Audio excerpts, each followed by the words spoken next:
जब एक यहूदी औरत ने आप सल्लल्लाहु अलैहि वसल्लम को गोश्त में जहर मिलाकर खिलाने की कोशिश की तो अल्लाह ने एक ऐसा मौजज़ा दिखाया जिसने उस औरत की जिंदगी का पांसा पलट कर रख दिया।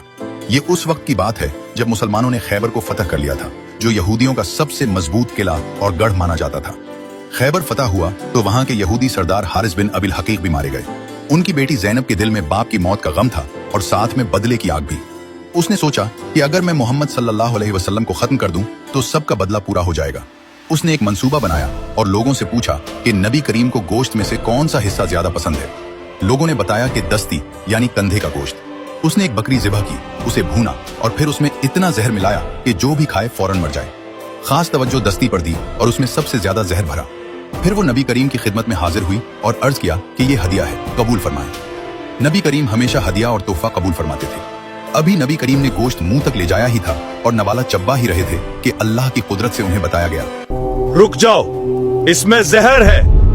कुछ रिवायात के मुताबिक गोश्त का टुकड़ा खुद बोल उठा और कुछ के मुताबिक आप सल्लल्लाहु अलैहि वसल्लम पर वही नाजिल हुई और नबी करीम ने चबा कर थूक दिया था। लेकिन अलमिया ये हुआ कि एक सहाबी हजरत बशर बिन बरा रजी अल्लाह अन्हु जो साथ बैठे थे, वो पहले ही एक लुकमा खा चुके थे।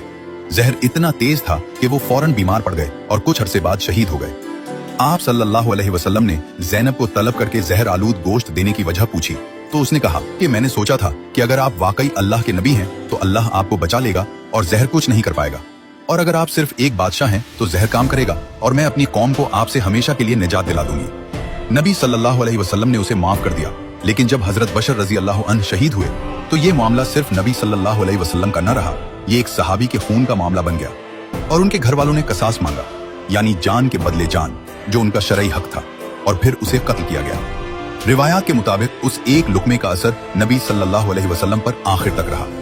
नबी सल्लल्लाहु अलैहि वसल्लम अपनी वफात की बीमारी में फरमाते थे, ए आयशा, मैं हमेशा खैबर में खाए हुए खाने का दर्द महसूस करता रहा और अब वो वक्त आया है कि इस जहर ने मेरी शहरत काट दी।